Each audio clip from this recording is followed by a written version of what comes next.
I am not going to lie. When I saw that Marquette was playing Eastern Illinois on Monday night, I thought Marquette was in for an easy 20-point win. Apparently so did the team. Marquette did not look prepared at all on the defensive end, with EIU shredding our pick-and-roll defense throughout the first half for numerous easy buckets. After Marquette had spotted EIU a 10-point lead in the first 6 minutes of the game, they came back to take the lead just over the halfway point in the first period. However, instead of continuing the push, Marquette seemed complacent, and let EIU hang around in the first half, go into half with a 3-point lead. To me, this screams inexperience. An experienced team takes an early punch, keeps pushing, tightens up their game, and win by 27 or so.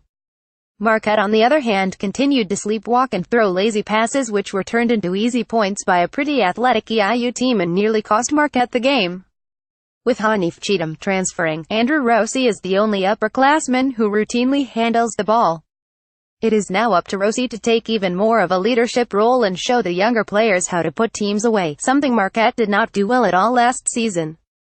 Nothing has gone to Andrew Rossi's head. This may be considered sacrilege to many Marquette fans, sorry at Mub Nation, but Andrew Rossi was far too reliant on thething against Eastern Illinois. For people who are not familiar with thething, it is when Andrew Rossi pump fakes a 3-point shot and then draws a foul on a defender who has jumped to contest it. He's aware it's a thing that the MU faithful are in for, and it was a constant refrain from Jay Billis and Dan Shulman on the ESPN broadcasts in Maui.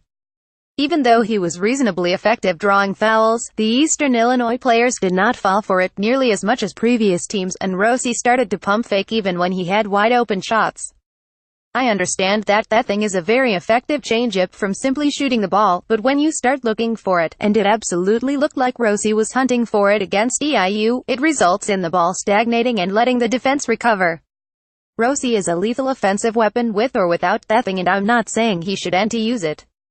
If he were to focus on just playing and utilizing all of the moves in his arsenal, it would only make thething more effective when he decides to use it.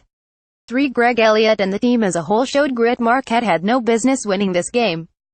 They were sloppy, looked disinterested at times, and unable to stop a team that shot under 42% from twos coming into the game from getting easy buckets near the hoop.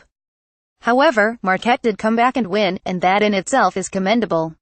Marquette showed grit as a team coming back from down 7 with 8 minutes to play.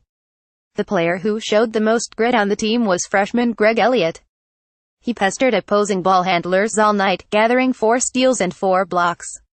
With Eastern Illinois averaging 1.11 points per possession, those 4 steals are worth about 4.5 points. The 4 blocked shots around the rim are also worth about 4.5 points since EIU shot 58% from inside the arc. For those who are not mathematically inclined, that's around 9 points taken off the board by Elliott alone. It's pretty safe to say without Elliott's defense, we would not be walking out of the BMO Harris Bradley Center with a win last night, and that's without mentioning his clutch layup with 27 seconds left in the extra session to put Marquette up 3. His truest example of grit was when after he missed 2 free throws with 14 seconds left in the extra session and Marquette up just 1, he used his Inspector Gadget arms to block a go-ahead layup from D'Angelo Jackson with 7 seconds remaining in the game. It would have been easy to half contest that layup for fear of picking up a foul, but Elliott gave it his all and made an awesome play.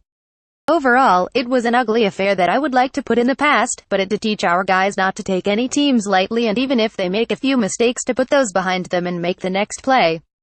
Bonus thing, I would have had Sam Hauser's 30 points on a great shooting night as one of the 3 things, but honestly I expect Hauser to do great things, and I felt these 3 things were worth more of a discussion.